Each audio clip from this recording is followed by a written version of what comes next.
माझी जर पार्लमेंटमधली आपण भाषणं काढून पाहिली तर सातत्याने जगाची परिस्थिती, देशाची परिस्थिती आणि राज्याच्या आर्थिक परिस्थितीबद्दल मी सातत्याने बोलत आले. हा विषय आता राजकीय विषय नाही आहे, हा अतिशय गंभीर विषय.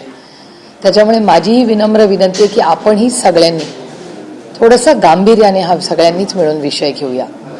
आज सकाळीच आदरणीय पवार साहेबांनी एक ट्विट केलंय, आपण पाहिलं असेल तर, की ऑपरेशन सिंदूर जेव्हा पहलगामवर हल्ला झाला त्याच्यानंतर आदरणीय पवार साहेब हे पहिले नेते होते की हा देशावर हल्ला आहे.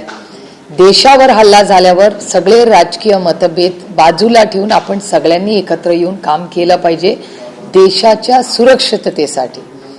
आणि त्यानंतर ऑपरेशन सिंदूरची सुरुवात झाली. माननीय प्रधानमंत्र्यांनी राजनाथ सिंगजींना एक कमिटी बनवायला लावली. योगायोगाने मलाही त्याच्यात काम करायची संधी मिळाली आणि देशाच्या वतीने आणि काँग्रेस पक्षाचंही खूप कौतुक की काँग्रेस पक्षाने सगळे राजकीय मतभेद बाजूला ठेवून आम्ही सगळे जगभर अनेक खासदार फिरलो. भारताचं वास्तव आणि भारतावर झालेला जो हल्ला आहे त्याचा निषेध करण्यासाठी आणि या हल्ल्याची काय परिस्थिती आहे, वस्तुस्थिती आहे सांगण्यासाठी. अशीच परिस्थिती आज झालेली आहे. तो भारतावर हल्ला होता आणि आज भारताच्या आर्थिक परिस्थितीवर हल्ला झालेला आणि हे होण्याची दाट शक्यता आहे. हे सातत्याने राहुल गांधीजी असतील, प्रियांकाजी असतील, अखिलेश भैया असतील, मी स्वतः असेल, आम्ही एकत्र पार्लमेंटमध्ये बसतो अशा कन्नी मोळीजी असतील, सगळे गौरव गोगोईजी असतील, हे सगळे आम्ही वारंवार बोलतोय. दोन गोष्टी मी आपल्याला निदर्शनात आणून देते की 2013 साली अर्थमंत्री चिदंबरम साहेब होते. चिदंबरमजींनी एक स्टेटमेंट केलं होतं एका प्रेस कॉन्फरन्समध्ये की जर 1 वर्ष या देशातल्या लोकांनी जर सोनं विकत घेतलं नाही तर आर्थिक परिस्थितीमध्ये खूप बदल होऊ शकतो, असं फक्त स्टेटमेंट त्यांनी केलं होतं. तेव्हा तत्कालीन गुजरातचे माननीय मुख्यमंत्री यांनी फार टोकाची भूमिका घेतली होती आणि त्यांचे शब्द आजही माझ्या लक्षात आहेत. कारण का एका महिलेला तिच्या मंगळसूत्राची काय भावना असतात त्याच्याबद्दल हे मी एक महिला म्हणून तुम्हाला सांगू शकते. आणि ह्या परिस्थितीमध्ये माननीय प्रधानमंत्र्यांचं एक स्टेटमेंट होतं की काय दिवस आलेत बघा की ह्या देशाचा अर्थमंत्री आज काय म्हणतोय की तुमच्या मंगळसूत्र विकत घेऊ नका, सोनं विकत घेऊ नका, इथपर्यंत UPA सरकार पोचलंय असं माननीय तेव्हा तत्कालीन गुजरातचे मुख्यमंत्री म्हणले होते. कसं असतं बघा, ही 2013 सालची गोष्ट आहे.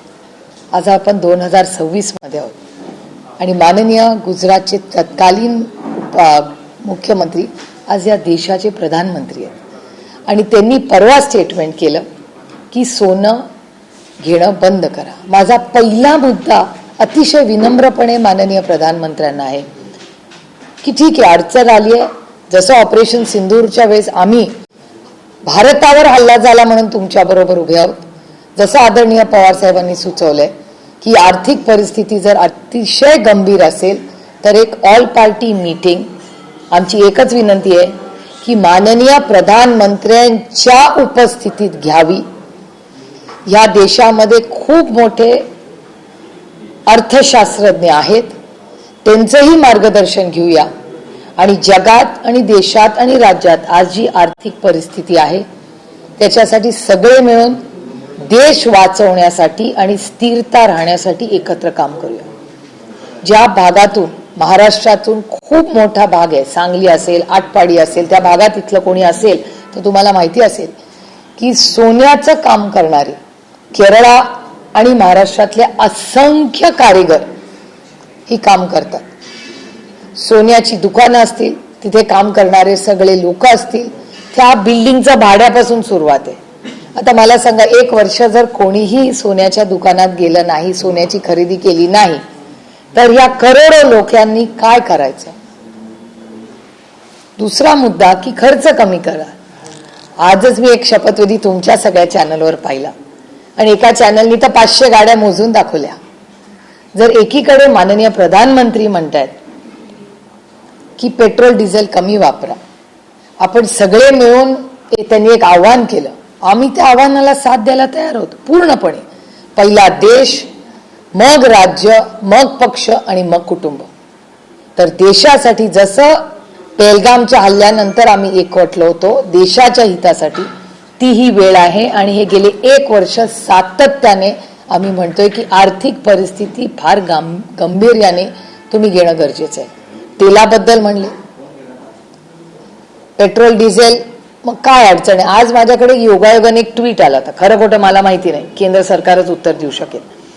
एक कोणीतरी एक ट्विट केलंय की असं नाही ना की आपल्याला जे सँक्शन्स रशियाने दिले ते 16 मेला संपणार आहेत म्हणून तर नाही का हे स्टेटमेंट आलेलं. असे अनेक तर्कवितर्क सोशल मीडिया असेल, चॅनल्स असेल, वर्तमानपत्रात येत आहेत. त्याच्यामुळे आज माझी विनम्रपणे भारताच्या प्रधानमंत्र्यांना विनंती आहे की तुम्ही 3-4 गोष्टी बोललेल्या आहेत. प्रचंड अस्वस्थता लोकांमध्ये त्याच्यामुळे झाले, लोक पॅनिक झाले कारण का देशाचे प्रधानमंत्री बोलले. त्याच्यामुळे एक भीतीची भावना लोकांमध्ये आलेली आहे. त्याच्यामुळे आपण एक ऑल पार्टी मीटिंग सगळ्याच पक्षांना लोकून आपण जसं पेहलगामच्या हल्ल्यानंतर एकत्र झालो होतं ती पुन्हा ही वेळ आलेली आहे. आमची सहकार्याची भूमिका कालही होती, आजही आहे आणि उद्याही राहील. याचं कारण असं, आम्हाला ह्याच्यात राजकारण आणायचं नाही कारण का देश अडचणीत आहे. त्याच्यामुळे हा विषय थोडासा कधीतरी राजकारण ठेवून सत्ताधाऱ्यांनी ह्याच्यातून चर्चा करावी आणि मार्ग निघतात. संघर्ष आपण सगळ्यांनी केलाय. कोविडच्या काळात आपण सगळे एका व्हायरसच्या विरोधात एकवटून लढलो, तर मी आर्थिक परिस्थितीतही लढू, पण त्याच्यासाठी या भारताला सत्य कळलं पाहिजे. प्रत्येक भारतीयाला काय परिस्थिती आहे ही कळली पाहिजे, एवढीच आमची अपेक्षा. पण नाना पटोले म्हणतात की मोदी देश सांभाळण्यामध्ये अपयशी ठरले तर त्यांनी आता राजीनामा द्यावा. बघा, अर्थातच आज समाजात जी चर्चा आहे किंवा तुम्ही मार्केट्स बघा, तुम्ही आज सगळे सोन्याचा व्यवहार करणारे, त्याच्यात काम करणारे सगळे लोक एकवटलेत. करोडो लोक त्या बिझनेसमध्ये आहेत, त्या व्यवसायात आहेत. तर ते सगळे एकवटून माननीय प्रधानमंत्र्यांना विनंती करतायत की बाबा अशी स्टेटमेंट्स करू नका, काहीतरी मार्ग काढताय. त्यामुळे ही परिस्थिती अतिशय गंभीर आहे आणि कोणीही ती फार लाईटनी किंवा ही ती वेळ नाही. ही वेळ देशाची अर्थव्यवस्था जागेवर नीट आणणं आणि पुढचे काही महिने जोपर्यंत या युद्धामध्ये आपल्याला नक्की काय जगामध्ये चाललंय त्याच्यातून काही मार्ग निघत नाही तोपर्यंत ह्या सगळ्या गोष्टी फार गांभीर्याने आपल्याला सगळ्यांना घ्याव्या लागणार आहेत. पंतप्रधान नरेंद्र मोदी फेल ठरलेत का त्यांच्या कारभारात? राष्ट्रवादी पक्षाची भूमिका नाही, हा राष्ट्रवादीचा हा विषयच नाही आहे. हा एक खूप सिरियस आहे. इकॉनॉमिक्स काय पक्षाचं नसतं. आमचं म्हणणं आहे की आज आर्थिक परिस्थिती ही होऊ शकते का, हे गेले 1 ते 1.5 वर्ष सातत्याने आम्ही सगळे म्हणतो. आपल्याला आठवत असेल, ह्याच सरकारने गोल्ड बॉन्ड्स केले होते, आठवतं तुम्हाला? आज त्या गोल्ड बॉन्ड्सची काय परिस्थिती आहे? मग हा लॉस आहे का? आणि मग लॉस असेल तर भारत सरकारने त्या गोल्ड बॉन्ड्स, हे गोल्ड बॉन्ड्स कुणाचे होते? भारत सरकारचे होते. 1.5 लाख कोटी रुपयाचे गोल्ड बॉन्ड्स भारत सरकारने दिले होते. त्याची काय परिस्थिती आहे? आणि जेव्हा माननीय प्रधानमंत्री एवढं स्टेटमेंट करतात तर सामान्य माणूस पॅनिक होणं साहजिक आहे ना. त्यामुळे मला आश्चर्य वाटतंय की एवढे मोठे म्हणजे नेते, जे एवढे मोठे अनुभवी नेते, त्यांनी जेव्हा असं स्टेटमेंट केलं तेव्हा हे प्रचंड अस्वस्थ करणार आहे. आणि मी जरी विरोधात असले तरी मी पॅनिक वाढेल माझ्या देशामध्ये अशी कुठलीही लाईन घेणार नाही. राष्ट्रवादी काँग्रेस पक्ष हे सातत्याने गेले 1.5 वर्ष म्हणतोय की आर्थिक परिस्थिती अडचणीत आहे. त्याच्यामुळे आम्हाला काय त्याच्यात नवीन वाटत नाहीये, कारण का आम्हाला दिसत होतं, भारत सरकारला का दिसत नव्हतं? Double digit growth, fastest growing economy, ही सगळी भाषणं ऐकून मी तर पार्लमेंटमध्ये नेहमीच ऐकते ती. पण हे दुर्दैव आहे की आजची आर्थिक परिस्थिती, आज देश संकटात आहे का? तर हो आहे. कोण त्याला जबाबदार काय, आता हे तू मेमे करायची वेळ नाही. पण राहुलजी, प्रियांकाजी, अखिलेशजी, स्टॅलिनजी, दीदी, सगळेच पक्ष विरोधक म्हणून नाही, पण आम्ही सगळे वारंवार हे म्हणत होतो आणि आज ते झालेलं आहे.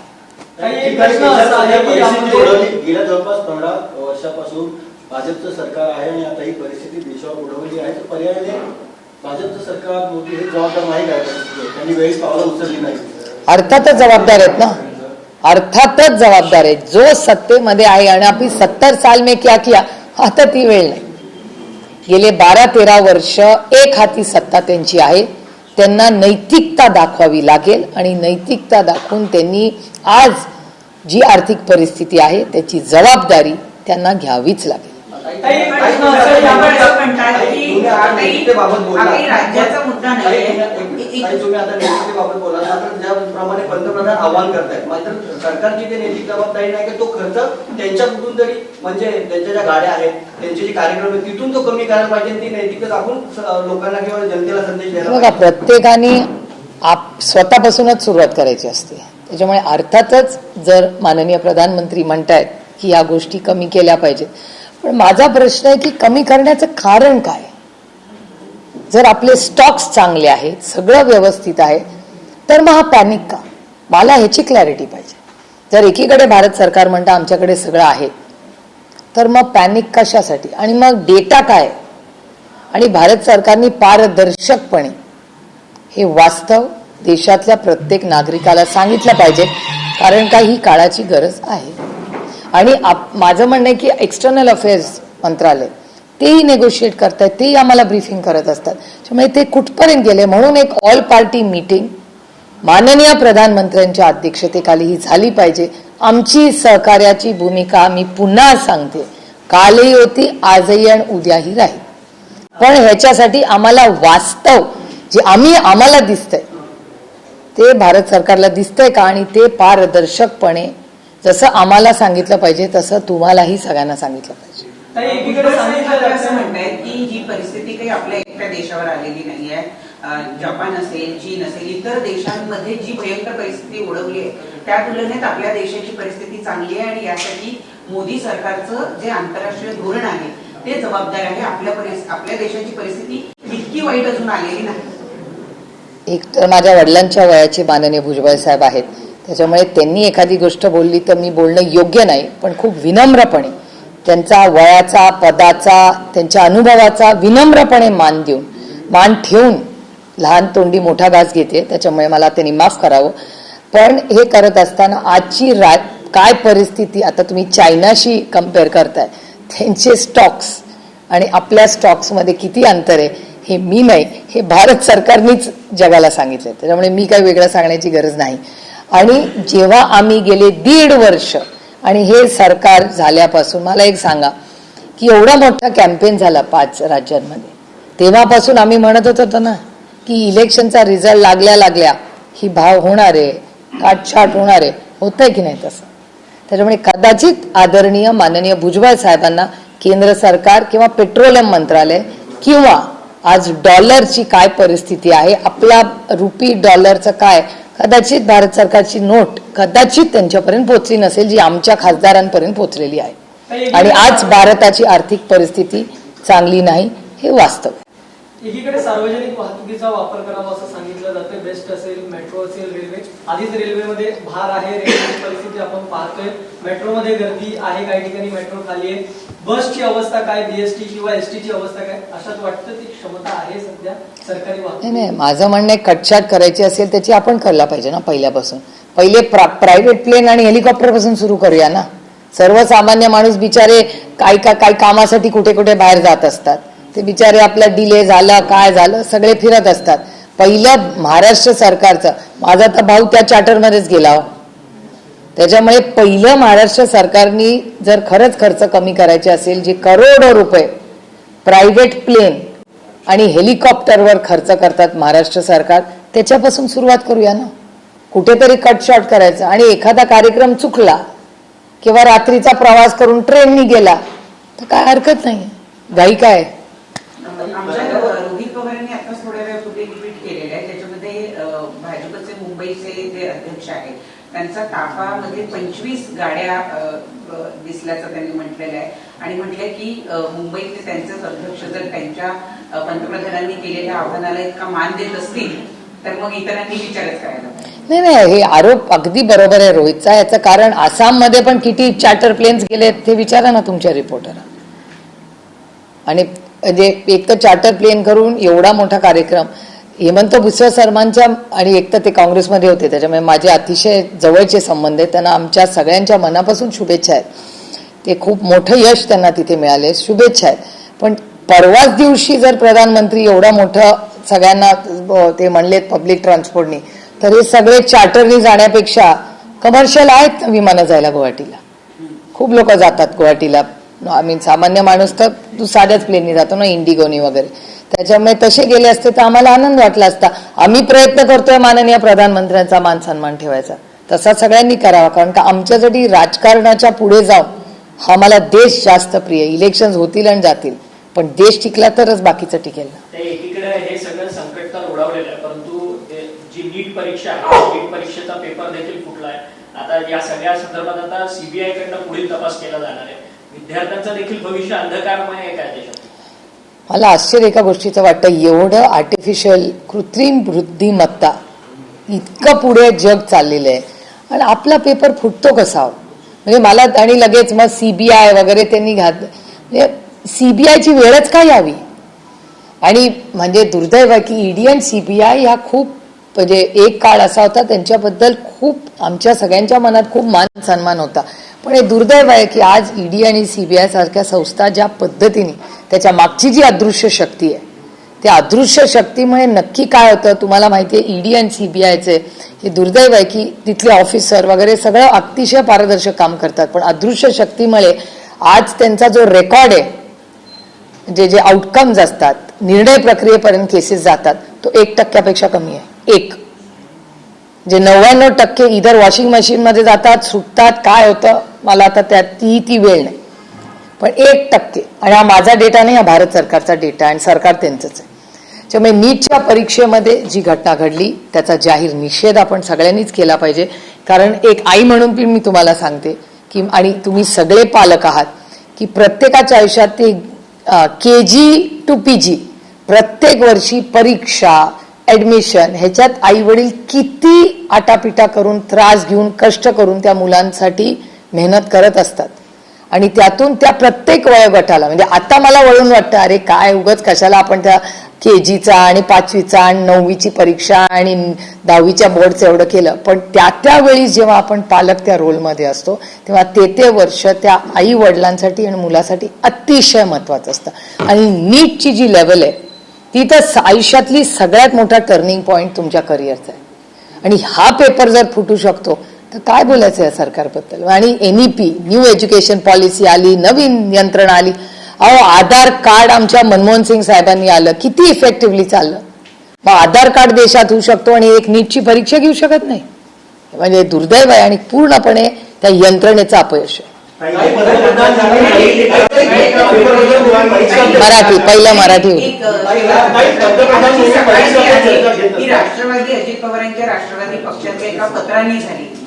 ते पत्र आहे केंद्रीय निवडणूक आयोगाला दिलेलं पत्र, आणि त्या पत्रामध्ये पुन्हा एकदा प्रफुल्ल पटेल यांचा कार्यकारी अध्यक्ष असा उल्लेख नाहीये. सदस्यांची जी यादी जोडली आहे त्याच यादीमध्ये प्रफुल्ल पटेल, सुनील तटकरे आणि इतर सदस्यांचा उल्लेख केलाय. त्यामुळे एक गेल्या वेळेला म्हणाले होते की चूक झाली, याही वेळेला सुनेत्रा पवार यांचे ट्विट आहे की चूक झालेली आहे. एकाच व्यक्तीच्या बाबतीत वारंवार चूक होणं हे जरा आश्चर्यकारक नाही का वाटतं? खरं सांगू का, हा त्यांच्या पक्षाचा अंतर्गत प्रश्न आहे. पण एक मी तुम्हाला जबाबदारीने सांगते, आणि हा कुणावर आरोप नाही किंवा काही, पण जेव्हा पक्ष एक होता ना, एक वेळ माझं नाव गळू शकत होतं पण प्रफुल्लभाईंचं नाही. म्हणजे आदरणीय पवार साहेबांच्या नावानंतर एक नाव त्या पक्षाने होतं की ते प्रफुल्लभाईंचं असायचं. त्याच्यानंतर दादा, भुजबळ साहेब, सुनील तटकरे जी, RR आबा वगैरे, जयंतराव वगैरे सगळे आम्ही असायचो. पण म्हणजे हे मी वास्तव तुम्हाला सांगते की म्हणजे शेवटी तो त्यांचा पक्षाचा अंतर्गत प्रश्न आहे. टायपो, एरर आहे, नाही आहे, कुणाची चूक आहे, मला ह्याच्यात पडायचं नाही की मी दुसऱ्याच्या घरात कशाला बघू. पण हे मला गंमत एवढीच वाटली कारण माझ्या, म्हणजे मी तुमच्या चॅनलवरती बातमी पाहिली आणि मला खूप गंमत वाटली. म्हटलं अरे, पक्ष एक असताना कुणाची हिंमत प्रफुल्लभाईंचं नाव कधी घालवायची. पण आता त्यांच्याकडे काय चाललंय याची मला खरंच फारशी काय माहिती नाही. परंतु ज्या प्रफुल्ल पटेलांनी म्हणजे शरद पवारांची साथ सोडली त्यांना योग्य ती वागणूक मिळाली. हे बघा, आता कोण कोणाला कसं वागवतं, कोण किती सहन करू शकतं नाही करू शकत, हा प्रत्येकाचा अंतर्गत प्रश्न आहे ना. त्यामुळे काही लोकांची सहनशीलता जास्ती असते, कमी असते. आता ह्याच्यावर मी कसं काय बोलणार. आणि यावेळेस जागतिक अर्थमंदी जेव्हा आली होती त्यावेळेस पंतप्रधान मनमोहन सिंग होते, त्यावेळेस त्याची झळ आपल्या देशाला त्यांनी बसू दिली होती. आता अशा प्रकारचं जे नेतृत्व आहे या सरकारमध्ये आहे, त्याच्यामुळे हे सगळं होतंय. बघा, हा पॉलिसीचाच विषय आहे आणि सातत्याने मी स्वतः ह्याच्यावर बोललेले आहे. कारण हा काही विरोधी नाही. तज्ज्ञ आपल्या देशात खूप आहेत आणि चांगले अर्थतज्ञ आहेत. आणि आपल्याला आठवत असेल की ओबामाजींनी जेव्हा त्यांचं पुस्तक लिहिलं होतं तेव्हा त्यांनी मनमोहन सिंग साहेबांना स्वतःचा गुरु म्हणलं होतं. आणि या जगामध्ये सगळ्यात चांगले जे अर्थतज्ञ आहेत त्याच्यापैकी एक डॉक्टर मनमोहन सिंग जे आहेत, हे आम्ही त्यांना नेता मानतो फक्त म्हणून नाही, पण प्रेसिडेंट ओबामाहींनीही त्यांच्या पुस्तकात त्याचा उल्लेख केला. त्यामुळे कधी कधी असं असतं की सरकार चालवत असताना सगळ्यांना एकत्र घेऊन जायचं असतं. त्याच्यामुळे आज आमची एवढीच विनंती, आम्हाला राजकीय आता तू मेमे करण्यात राष्ट्रवादी काँग्रेस पक्ष आणि आदरणीय पवार साहेबांनी कधी असलं राजकारण केलं नाही. पेलगाम हल्ल्यानंतरही साहेबांचंच पहिलं स्टेटमेंट आलं की आपण सगळ्यांनी एकत्र ह्याच्या विरोधात लढलं पाहिजे. आजही आदरणीय पवार साहेबांचं ट्विट जर तुम्ही पाहिलं असेल तर त्यांनी तातडीने प्रधानमंत्र्यांच्या नेतृत्वाखाली, हे सगळ्यात महत्वाचं आहे की प्रधानमंत्र्यांच्या नेतृत्वाखाली एक ऑल पार्टी मीटिंग झाली पाहिजे. कारण का मग सविस्तर चर्चा होते आणि सविस्तर चर्चा करून आमची सहकार्याची भूमिका, अर्थतज्ञांना बोलवा त्या मीटिंगला, फक्त आम्हाला सांगू नका. अर्थतज्ञांची मदत घ्या. खूप या देशात टॅलेंटची कमतरता नाही आहे आणि मार्ग काढायचा असेल तर सगळे मिळून काढू शकतो. पण वास्तव खरं काय हे पारदर्शकपणे भारत सरकारने देशाला सांगितलंच पाहिजे. हे मला असं वाटतं की इतका मोठा मॅन्डेट मिळाल्यानंतर हे सरकारची नैतिक जबाबदारी. टीव्हीकेचं गव्हर्नमेंट बसलेलं आहे, परंतु टीव्हीकेचं गव्हर्नमेंट बसत असताना डीएमके बरोबर सातत्यानं पक्ष असलेला काँग्रेस आता टीव्हीके बरोबर जाऊन बसलाय. त्याच्या संदर्भातच आता कलिमुजी यांनी लोकसभा अध्यक्षांना पत्र दिलं की लोकसभेमध्ये आम्हाला काँग्रेसच्या बाजूला बसू नका, वेगळं सिटिंग अरेंजमेंट करून द्या म्हणून. इंडिया आघाडीमध्ये डीएमके हा महत्वाचा पक्ष होता तामिळनाडूमधला. कुठेतरी विसंवाद आता इंडिया आघाडीमध्ये येताना पाहायला मिळतोय. मी ही बातमी तुमच्या चॅनलवर आणि वर्तमानपत्रात पाहिली, मला वाचण्यात आली माझी बातमी. त्याच्यानंतर मी थोडीशी माहिती घेतली. त्या माहितीमध्ये असं मला कळलं की माननीय चिदंबरम साहेब हे त्यांच्याशी बोललेले आहेत. त्यांनी DMKला कॉन्टॅक्ट केलेला आहे काँग्रेसच्या वतीने. राहुलजीही स्टॅलिनजींशी बोललेले आहेत. त्यांनी काय वास्तव झालं, कसं काय झालं ह्याचंही दोघांमध्ये सविस्तर चर्चा झाली. त्याच्यामुळे पुढच्या काही दिवसामध्ये ह्याच्याबद्दल त्यांच्यामध्ये सुसंवाद कसा होईल ह्याच्यात आम्ही सगळेच इंडिया अलायन्सचे जे मित्रपक्ष आहोत हे त्याच्याची सविस्तर चर्चा आमची सगळ्यांची होईलच. पण त्याचबरोबर आज इंडिया अलायन्स पूर्णपणे आजची देशाची जी आर्थिक परिस्थिती आहे किंवा आदरणीय प्रधानमंत्र्यांचं जे स्टेटमेंट परवा आलेलं आहे त्याच्यामुळे आम्ही सगळे काळजीत आहोत, चिंतेत आहोत. आणि इंडिया अलायन्स सातत्याने हे होणार आहे हे आमच्या भाषणात येत होतं आणि ते वास्तव आज तुम्ही बघताय. राज्यातला आंबा बागायतदार जो तो अडचणीत आलेला आहे, याबाबत आज राजू शेट्टींनी पवार साहेबांची भेटही घेतली. 15 तारखेला सगळं आंदोलन आहे, स्वतः राष्ट्रवादी देखील आंदोलन उतरणार आहे. काय या सगळ्याचं प्लॅन असणार आहे? आंबा बागायतदारांसाठी राज्य सरकारकडून मदत घोषित नाही. आंबा नाही, कांद्याची काय वेगळी परिस्थिती नाही आहे किंवा ऊसाची पण काय फार परिस्थिती चांगली नाही. आजचा शेतकरी, आजचा कंबरड मोडण्याचा पाप आजच्या सरकारने केलेला आहे. कर्जमाफी करू म्हणले पण ती पूर्णपणे झालेली नाही. ती मला तरी, आणि मला आठवतं की 30 जूनला पैसे येतील असं काहीतरी वाचण्यात आलं होतं. पुढे काही नाही. सगळीकडे पाऊस असेल, त्या पद्धतीने नुकसान झालेलं आहे. तिथेही पूर्णपणे प्रशासनाने जेवढी कामं करायला पाहिजेत ती होताना दिसत नाहीत असं वर्तमानपत्र फील्डवर आणि चॅनल्सवर दिसतं. त्याच्यामुळे आज महाराष्ट्रातला आणि देशातला शेतकरी हा अडचणीत आलेला आहे आणि हे विषय सगळे फार प्राधान्याने आणि जबाबदारीने महाराष्ट्र आणि भारत सरकारने त्याच्यात लक्ष घातलं पाहिजे. आम्ही पूर्णपणे त्या शेतकऱ्यांच्या बरोबर आहे जो आज अडचणीत आहे. आणि राष्ट्रवादी काँग्रेस पक्ष, शरदचंद्र पवार हा जोपर्यंत पक्ष आहे तोपर्यंत, श्वासात श्वास आहे तोपर्यंत ह्या देशातल्या काळ्या मातीशी इमान राखणाऱ्या शेतकऱ्याबरोबर आम्ही उभं राहू. नीट पेपर लीक हो चुका है, अभिभावक परेशान है, बच्चे परेशान है. जो सालों से मेहनत कर रहे हैं, क्या कहना है? नहीं, इसका मैं खंडन करती हूँ। इस 21वीं सदी में हम लोग बैठे हैं, आर्टिफिशियल इंटेलिजेंस में देश और दुनिया आगे बढ़ रही है और हमारे यहाँ पेपर लीक हो रहे हैं। मुझे विश्वास नहीं हो रहा है कि ऐसी चीज भी हो सकती है और ये पूरा उसका इन्वेस्टिगेशन होना चाहिए। सिर्फ सीबीआई को देने से कुछ नहीं होगा, एक दिन न्यूज बनेगी। आगे क्या, वो बच्चों का कोई सोचे, उनके पेरेंट्स का कोई सोचे। कितनी मेहनत से 22 लाख बच्चे आज दे रहे, उनका करियर का सवाल है। तो ये बहुत गलत बात हुई है और इसके लिए जिम्मेदार ये पूरी सरकार और उसका सिस्टम है। नहीं, महाराष्ट्र में कल रात से एक टाइपिंग मिस्टेक की बहुत ज्यादा चर्चा हो रही है। क्या अजीत दादा की खेमे में ये जो टाइपिंग मिस्टेक का दौर शुरू हो गया है और कई दिग्गज नेताओं के नाम गायब हो रहे हैं, आपको लगता है कि ये सिर्फ क्लेरिकल मिस्टेक है या पावर सेंटर शिफ्ट होने जा रहे हैं पार्टी? वो नहीं मैं कह सकती। एक तो दूसरे के घर में मैं क्यों झांकू, इसलिए मैं ज्यादा उस पर कुछ नहीं बोलना चाहती। लेकिन बड़ी विनम्रता से मुझे आपने सवाल पूछा, इसलिए मैं कहना चाहती हूँ कि एक जमाना था जब हम सब साथ में काम कर रहे थे, तो इस पार्टी में पवार साहब के बाद सिर्फ प्रफुल्ल भाई का नाम लिया जाता था और शायद मेरा भी नाम ड्रॉप हो सकता था, लेकिन प्रफुल्ल भाई का नहीं हो सकता था। तो एक फैमिली की तरह सब क्या मान सम्मान रख के पार्टी चलती थी। लेकिन अभी मैं इस पे कुछ नहीं टिप्पणी कर सकती क्योंकि उनके गट में क्या चल रहा है मुझे पता नहीं। लेकिन ये टाइपिंग मिस्टेक्स कैसी हो रही है, कौन कह रही है, मेरे ख्याल से आपको उनके ही गट के लोगों को पूछना पड़ेगा, उनको ही पता होगा।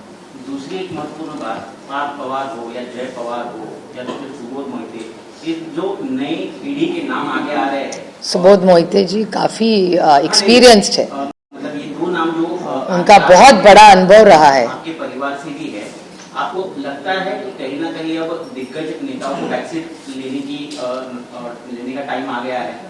देखिए नहीं, हर एक को पार्टी कैसी चलानी है उनका अंतर्गत मामला है।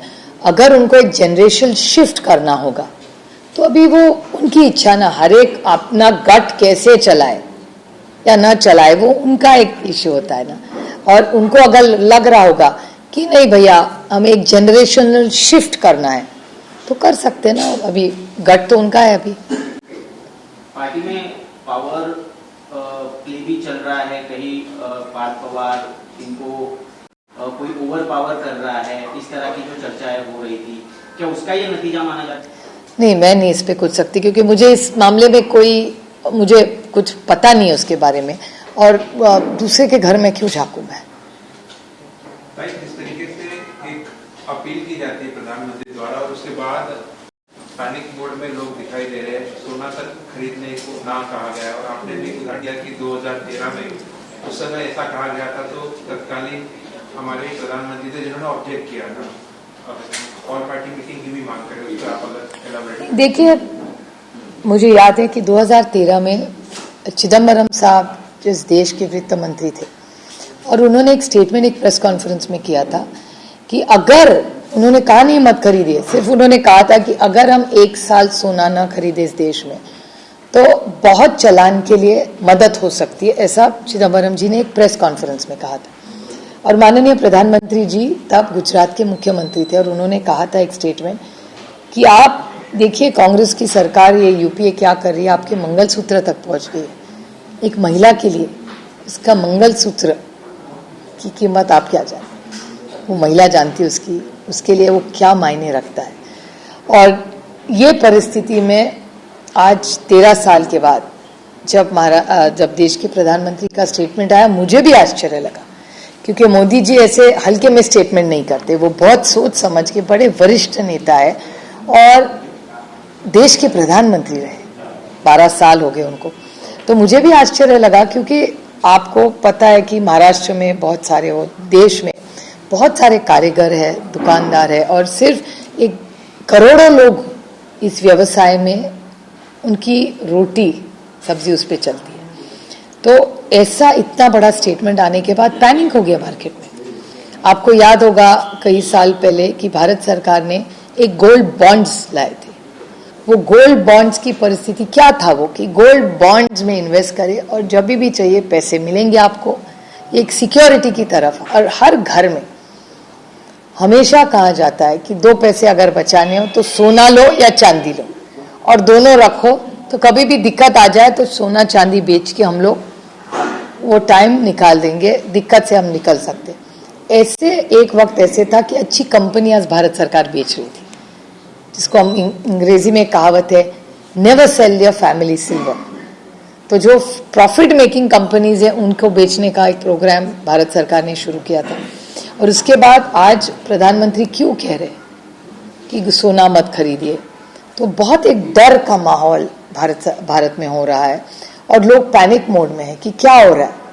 एकदम से प्रधानमंत्री कह रहे हैं कि पेट्रोल डीजल का आप कम उपयोग करिए, वो एक बहुत बड़ी बात है, क्योंकि इतने दिन सब इलेक्शन का माहौल अनेक राज्यों में चल रहा था।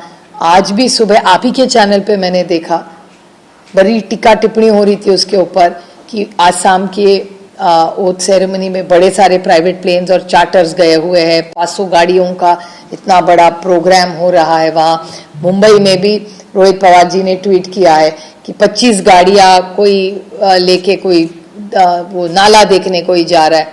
ऐसी अगर प्रधानमंत्री अगर एक चीज़ कहे तो हम सब ने उसके बारे में बहुत सोच विचार करना चाहिए, क्योंकि ये ऐसे होगा और ऐसे हो सकता है। 1.5 साल से हम सब इंडिया अलायंस के जो घटक पक्ष है, हम कहते आ रहे हैं कि भैया सोचिए दुनिया में क्या चल रहा है, इकोनॉमी क्या चल रही है, क्या परिस्थिति है।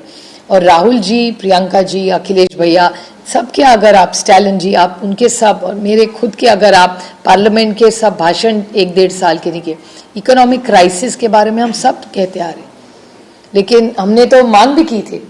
आपको याद होगा मैंने गौरव का गोगोई जी ने ही मांग की थी। अभी जो सत्र हुआ था महिला आरक्षण वाला, उसमें हम कह रहे थे आप ये सब इकोनॉमिकल सिचुएशन, आर्थिक व्यवस्था और ये जो युद्ध दुनिया में हो रहा है, इसके बारे में सब डिस्कशन होना चाहिए। और आज भी आप ही के चैनल ने भी दिखाया, पवार साहब ने एक ट्वीट किया है कि देश की अर्थव्यवस्था के बारे में बहुत सारे सवाल खड़े हो रहे हैं, और माननीय प्रधानमंत्री जी के स्टेटमेंट के बाद लोग डरे हुए हैं। तो एक ऑल पार्टी मीटिंग माननीय प्रधानमंत्री जी के अध्यक्षता में, क्योंकि प्रधानमंत्री जी होना जरूरी है, स्टेटमेंट भी उनका है, तो एक कॉन्फिडेंस हम सबको देना पड़ेगा। और हम कल भी, आज भी और कल भी, अगर देश दिक्कत में होगा तो हम देश के साथ खड़े रहेंगे। हम इसमें राजनीति नहीं करना चाहते, लेकिन राजनीति से उठकर आज जो समय है उनको सच देश को बताना पड़ेगा। Anything else? Thank you, thank you.